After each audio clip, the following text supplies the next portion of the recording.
voin hi February ni som paret sang ni le som ni panga ania tuna hian zandar sari le chan ve velania hanginu len tlang aizol pi kan ti sky wall ka khanin kanan kal chove chin do ni voin khan kan chief minister zom tak pulal do mana honga e mi puinol pui khwal jin te pok anianga to thei tur khan hon ani ta eng thil chiange khilai khen an siam ti te kanan en chove chin do ni tuna hianin aizol temple kan thleng pe don me kani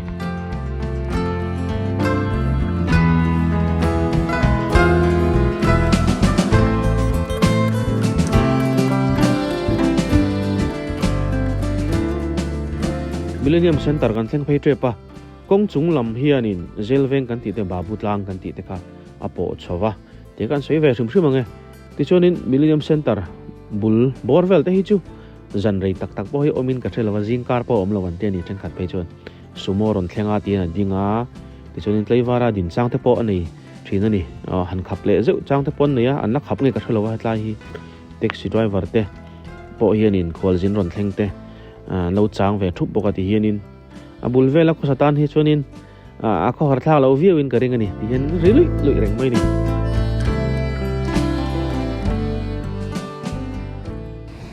tuna hian chaltlang an thleng chho to hei solbuk bula te hian cholok ani ti chonin helai mun hi kan tlan pel thuak ti lo hi chu en chian a han da thla na hun hi kan nei lo lu tuka en chiang lok teng ka ti hei anuam ani veng sang sang alang thei eden thar te kun thar veng te chan maru west te vai va kon te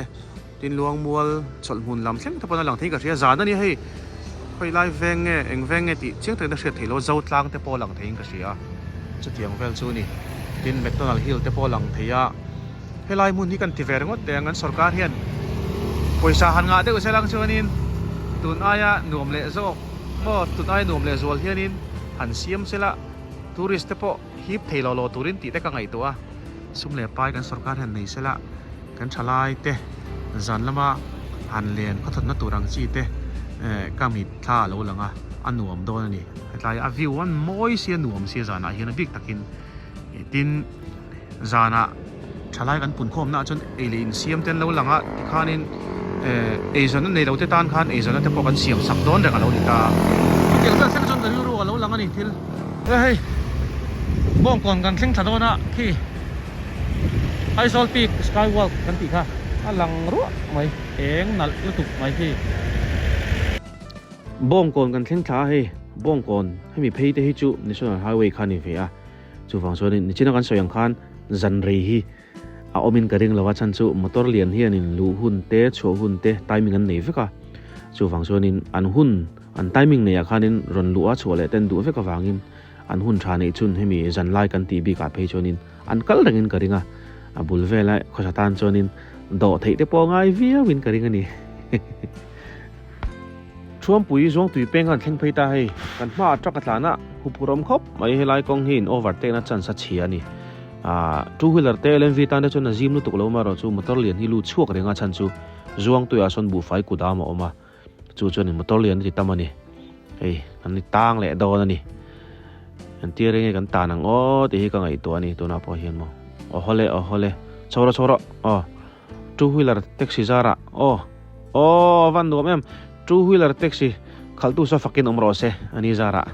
tlang phei thei lo ni lo se chon kan ding rengang trak nuwa khan mo ka soi tho ang khanin zong tu ro thi bu fai ku dam te zong tu ya oma wangin motor lian tam em tuna po hian hei voina darli vel khan pulal do man chief minister zom takin Aizol Peak kan ti kha Skywalk kha honga chubi program mang zo ron chuk tha nen mo akal tur nen kan tin kanin tok loi vel ni na langani motor lian ron phei ro mai so puilutuk entiare kan tanang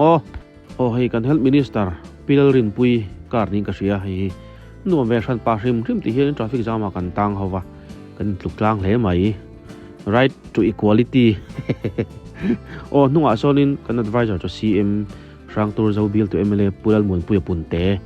so meng thip khop mai churi mek bokani scholarship lam bill to MLA kan deputy speaker ni bok pulal fam kima ani boka ani chulang chiang khop mai Aizol Peak khonna hianin government sarkar official te an lang thane mangreng khop mai an tlang pheita nom do ne TNT then phei ma dei khan kong peng chho oma kan peng chho ta a hàng lung len tlang ti vel signboard te polo omin ka thia tan peng chaw hei akong hi black top ani lova RCC khania e aizol peak kan ti te pok hi ni e kan soi thina tourist te pola hi pin karinga anon lakal don chau te pon be sei tai la e akal kamol mai hi poimo ka tia tu nai thazo ka an ti hi awangai ve o te ka ti ni achan chu tlana hreom de uleka a thlen chho dona phei chonin kong hi cheta kani kem khat thuak ani karinga kem khat ai pon thui mai thei kong hi cheta kani zolina chuwang chonin mi tam tak kan la kaling karinga tu nai thazo ka an siam hi chu awa han poimo em o kan lo ti ve ringot tang e kan thleng chho ta heta hianin signboard alo oma Aizol Peak Resort ti lo oma a hai thei lo ni hei chungi abula hian hei building lian pui mai lo oma restaurant le khatiang vel khani kan ring ngota kan la lut lawa kan soi thei chi lo ti chonin ticket tangai to a kan kal phei chi danga ticket te kan vakat ve do ni taksin hei chunga hian lok tang karaoke po oma snooker te po oma booking ati theya snooker hi chu ka ti ve cha khot mai at tlai mi kan chilok teng Mizoram sarkarin zu khapna dan Mizoram Liquor Prohibition Act sani som pakwa hi me ni som ni pariat sani som pakwa atangin Mizoram chunga man turin apuanga aizol pi ka hian zu le beer le rutei thil ken lu le man khap ta ni an khap tak tak them ka shalo le an ta sa chawjal turanga yang chuanin kan selo lo teng no outside food and snack allowed that achunga hianin ei tur kan ken ang chi te leis kure ang vel kha arem chalo ani mai thei pon lama tang ei tur ken lu kan rem ti lawatia tun ta hian doran neya ta hian lei tur eng ki bom veka chuanin free entry below 3 years kum thum noilam tan a free in hemuna hianin alu thei do ni chu ticket available here Monday to Sunday get close darsom pm Monday to Sunday in hong hei tha ka ti khop mai mun dang dang a hian hei Sunday ni wanga khar hi alo tam to a thini la ka ve em em ani a Sunday ni wa han khar kherte kan secular tur ni heti nga point ka ti ni chu chuan Sunday in hong hi tha ka ti tin zan lama hian dar som thleng hong don bokani he hun ni o kan lut chinanga ticket te kan wala ve do ni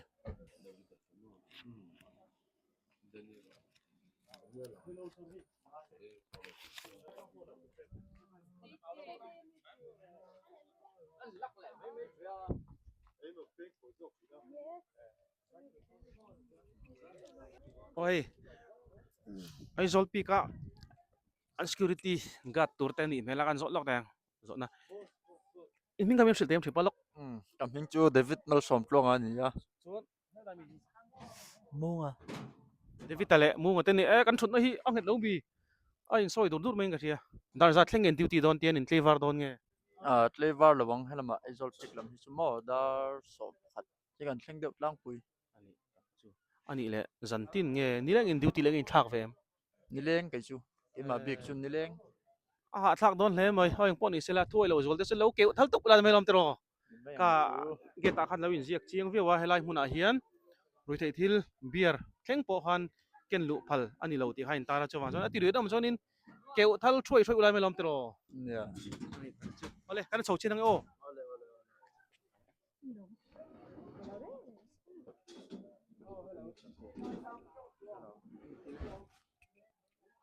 wala pute te lo choka kan sport minister ta hian apuna na kalve ni turani o helai mun hi kon chei te po ang khop mai ma ro chu kon chei chu ni chi lo a spot thave de ber chu ni ma ro chu ka seita ang khanin akal ka le ho le na ka hi ni nal taka singula thalak chu har viau tura nga yang kon chei tlang chei ni hi mai khop mai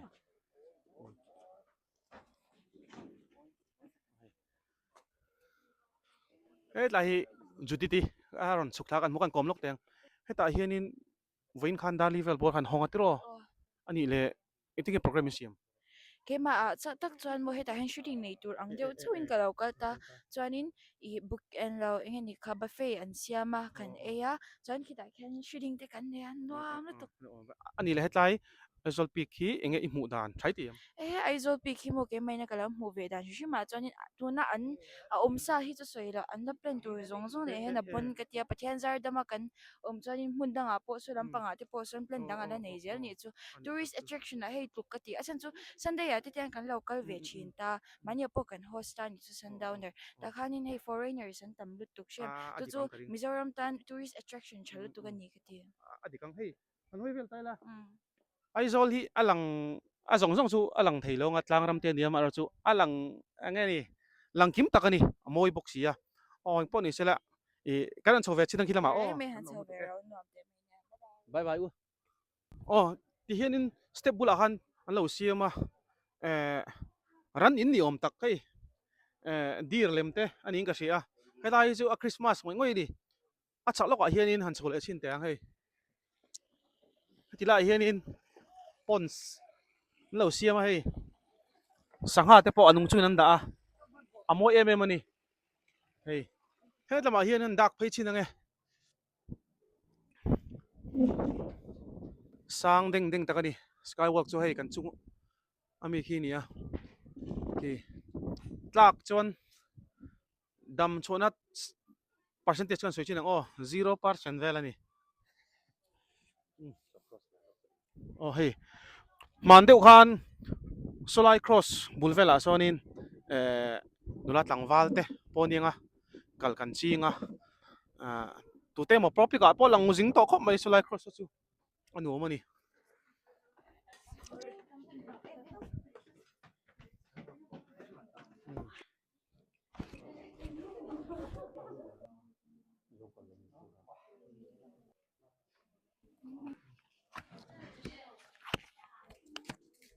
Isang pakatan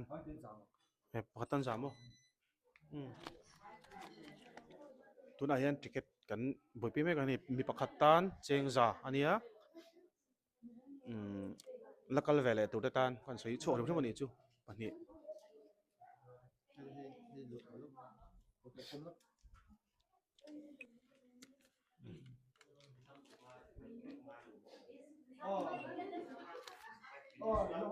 ya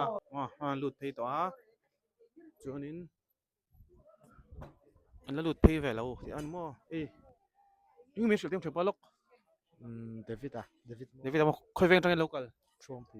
pui veng tang local a ani le a lo mem sala so à lâu ông pa về thấu i veng kan la tro à muốn nói lâu ông sao a huna lom zo ma hai kan wakal ve chin dona kan zot pot cheu ni a lom view chung ke ka kal ngam don lo wa chu ting fel chu ni mo tuna hian hei kan la lut phei thei che lo chan chu in nga deu nga ya khi tam lai ania a lo man ti khom mai tuna point kan om na po hi che der thei ni chu ting fel chu ni ya tin phei kho ki bun lu bun phen phal lo ni ta hian an phel veka bun ui deuh tan phei chu nin ai thla nom view mai thei ta hianin chapal po ni se phel vek tur ni khoi vek tang local ni Hey, hemi veng hi. mi veng mo chu ti mo ani chon in la kal ngai bi lo mi ta hian Kan lo. in lau don em Lo là vắng. ta hian ron chuak chi ten oma ka zo dang so lak teng thim pa khoi veng tang local Republic tengin tang mo mora son a lom view em thấu về thấu thấu vắt lậu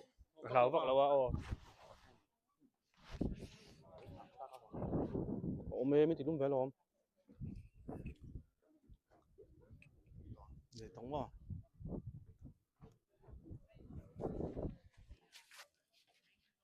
thì thôi ta sẽ đúng được con xem lom khi hi atam box mo maro chu en chin dan chikimen en chin to cái chỗ kal phei ngam mang em ka thalo le hey te kal phei hi nga ya hey al tuna hian helai mun hi piang thar lo tan chun kal chi ni don mi lo hey a noi poi ken ngam lo ni tuna hian mo a noi na pang en chi mi lo hian kal phei ngai cái hian hay nam lo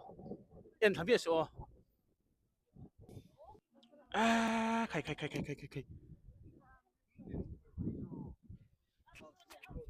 khi hi nay em money thi ron thọ thiên à chết dur dura tle mà huai sen deu chu ngai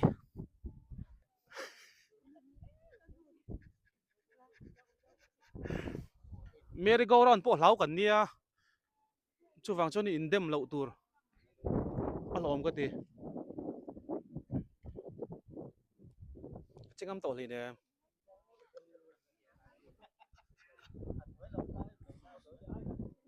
oh pero le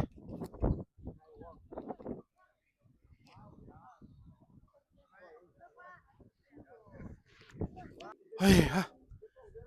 rei ka cham thei ngang lo o han du to ang ngai nam lo mi hring hri sel na hi in chen lo mo in dem thei po ni lo wa e kan hlau zong ten ang lova chu wang chon in akal ngam lo te in deu so khati ngai ti wa vak chi khani lo lakal le tur po kan lom theia kan thian te kan ngai zong tha po niang e kan in ngam hlei khop he pe chu atla na lama zuang over khop mai he Aizol Peak Skywalk tini constructed by Innovative Enterprise hangilung len tlang Aizol tini ni chimi te khan soya som bak khalut phei su te kan te ma se so tu ain tam riau maya soyang khan thi hi atam boxia a mor sa ka thengam thot lo ni advice pakhat kan peng chu Skywalk a hian in kal ve ni chuanin noilam hi en lovila ma zon chau enila kal tang phei to pila a mor kan thlengam ve in garinga ani lo chuanin noilam en tan chuan mo ka soyang khan merry go round lungat po hlau tan chuanin noilam en chi vak ni ka shalo ka kal phei tlangam lo chu tiang vel chu ni e maro chu ngam tak tak po an oma he hianin chen chon thruwa zayan lama thaten la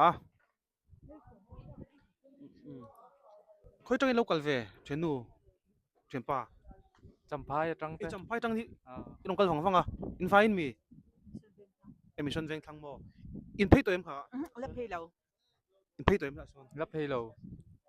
in kal ngam do na mi Cái lầu đấy.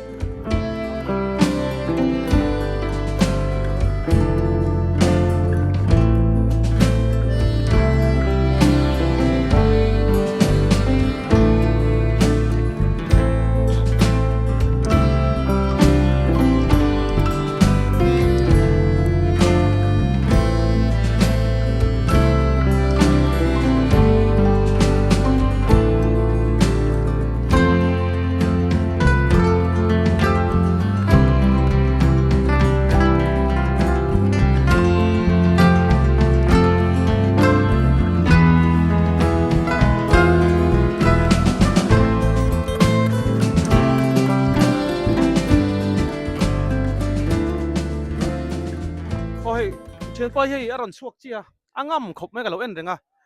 i lau ve vak na nge lâu nó vắt ống lâu hết tiền tới chú à vai à Christian lâu dọc cái nó lâu lâu tới chú anh cái này biếng thar dọc tới chú thì tới chú còn có mong chú hết tiền ra ke de kai tum nge ma in viên mấy thằng cái đồ rum rum vậy ta tai na ko tang local à khát la sắm rai phụ trăng ta cái lâu cái là hay vai hậu sòng bắt cái lâu phơi mà iron soya mo cái mà cái lâu phơi à ani le mo thil pakhat lek hetia skywalk i kan ram chu ngai ya mu tur te zo tur ten om ve ta hi i mu dan ka van khachak ve à thà cái gì cái chú à mà rồi chú cái tỷ sual poi bera cái chuyện chú mi tu mà cái mỏ pu là wa sarkar kal ma sa te po sa karom mui tuai tlanga chuan me tar za ve la thuin do chuak thei chu ni se chuan he ain tori shi kan hi pang he chu mi mal anita i anei tu te po kan hre sa ve kan dia an nu te po kan kom chak mi te thon dia ka ting lama ka chuanin i he aya thui jok me tar za ve hi kham chhor do a hian do chuak thei chu ni phei ngat chu ni la mizoram a hian tori chu kan hi ble zual tang he tiang ro rawa chuan chu chu ka ngai dan ticket lana bula hianin conference room lo oma he nom hel khop mai engeng mo assembly ni nan po mun thal tuk tur ani chuan ta hian toilet ta oma hei hi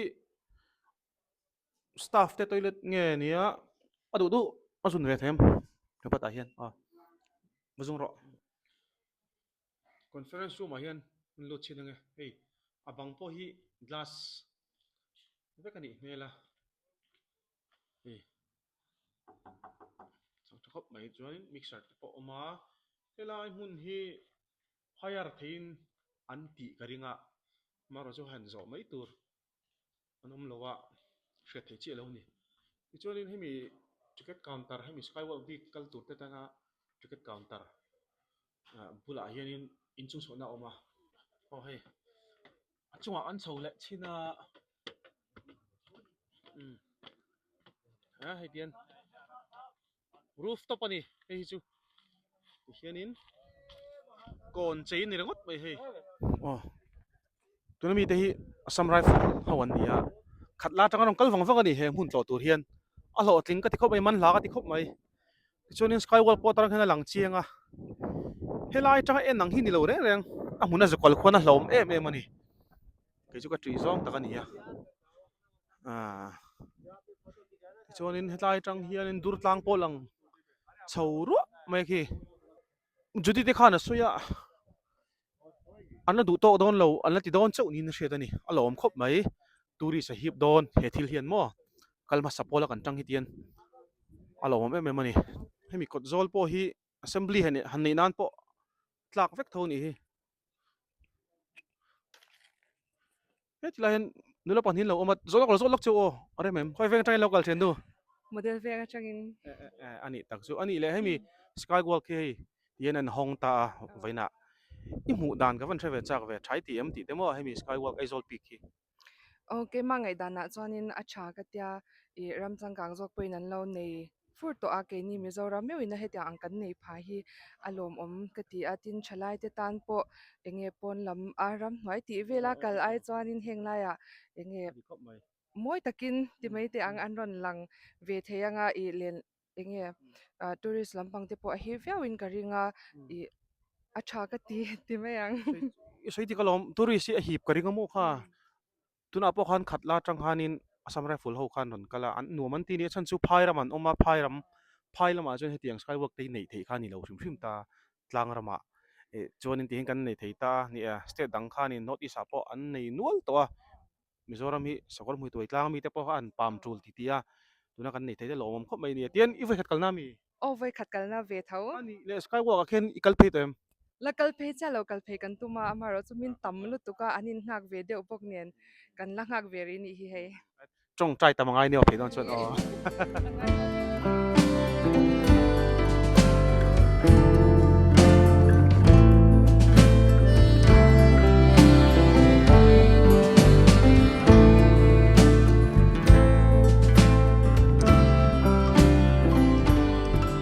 soita ang khan aizol peak ti hianin aming hi puzo ka tia a peak a tak tak heta achung a vor to pa tak tak a oming ka ria an restaurant poi sang em em ani kan hu ang hen ki voina kan soi thok to an china khanin ni sompret february sang ni somni panga khan he mun hi kan chief minister zom tak bulal do mana hong ti hian mi pui te khwal zin mi te tlo thein no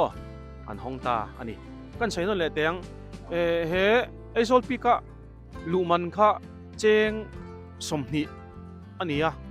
mi pakhatan cheng somni nia ti chonin himi skywalk peak a kal phei du tan mo zo du tan kan tienge cheng za mi pakhatan cheng za ni ti chonin aman hla ka ti khanin ka dam chu ga kal le to lawang hello ma mai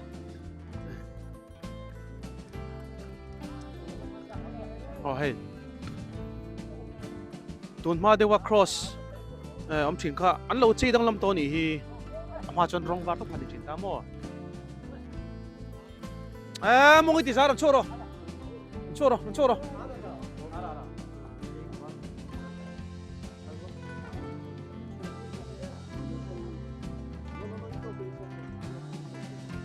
hela hianin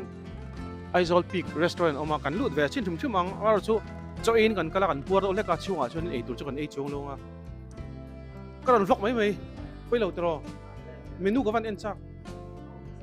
kina akal le zel to te tan po a engem wan switch wa du kha ani takin mo hela hian hei kan pi le pu te thil lui an lo display ya amoi ngang mai general knowledge atan po ting hi thani her ot kan ti te po ma sum le suk te po hi anti ve khang lai la thang thar no pang le zual te chuanin hello tam tak anam to ka ringa chuan ta hianin em te arbom te thangara te po ta hian display ya mun phia te po ni nga chuan ta hianin muzuk fei te pu thlei te thul te po hei thul lem te po mani hi chuanin soi tak ang khanin puar lu eng an kala engma kan ei don loma ro chu he restaurant hianin menu ka thriat chaw ri mai ka dila yan phal tak bin an tir na kalom khop mai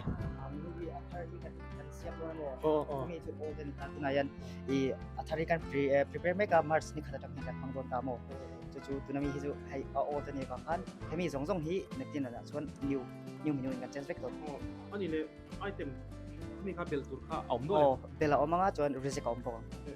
abigin mok dela le chuan tuna food menu wa mo chu kan chin nang o he o e chin na mocktail te ni a a fai chon sui chu har view nga tlang pui kan chin nang e hianin milkshake te hi temeng a hit tura ka ngain ta milkshake hi mo strawberry milkshake te KitKat te pui do na ni chu chon he tama hianin starters sanita french fry te crispy french fries kan soi seng lo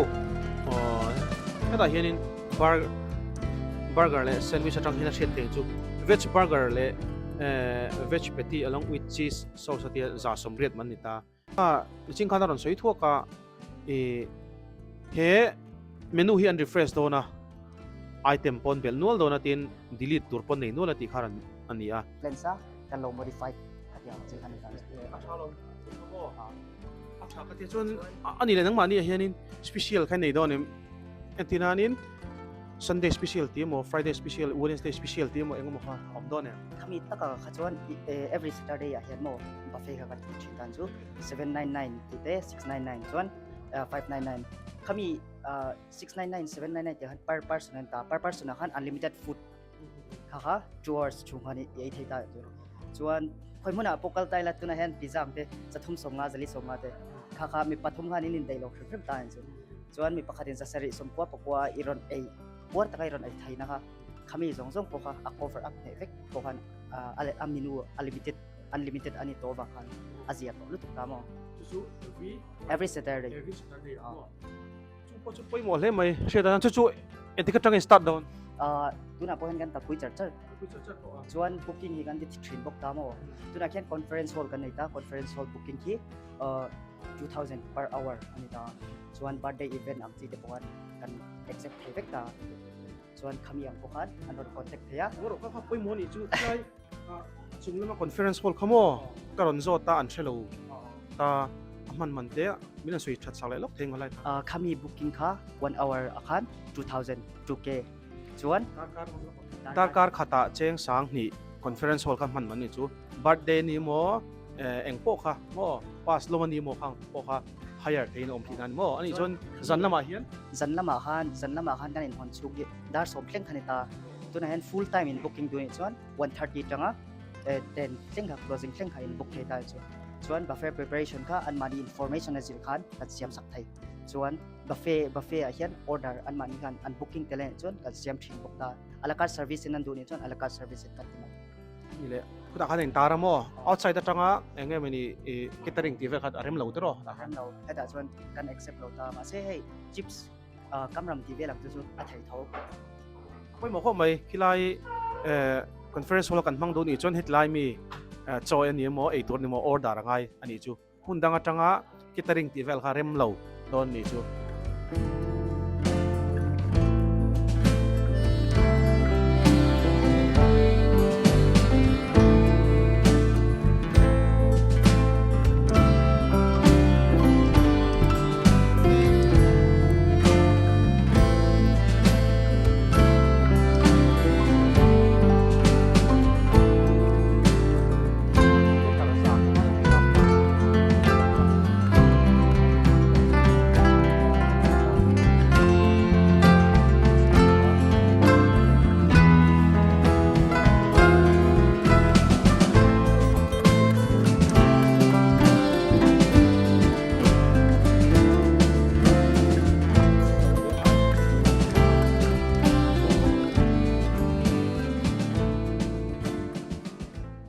helai hi kan hmu mai ni hi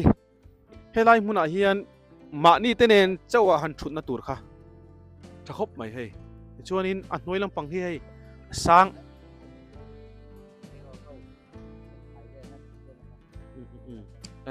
anh đi khu khu lại khu lấy rồi hầu lũ phê nó chín khá nè à nếu tôi chọn lũ rem tàu lâu mấy thấy nè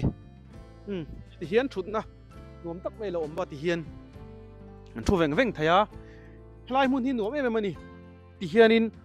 cái sợi tạc khan mà ni tên nên cháu vật chút na hun hiền ôm sầu thua thì hiền in bịa thu đi hắn lần nan mo ai rồi lâu lăng quá bọc à môi em mà so det chú song so mu nom tham ani cái lai muni kan soi ta kang khanin tourist hip don kan ti khani ya be sin sang tak nen kan ho san phot don ani a vot lu tuka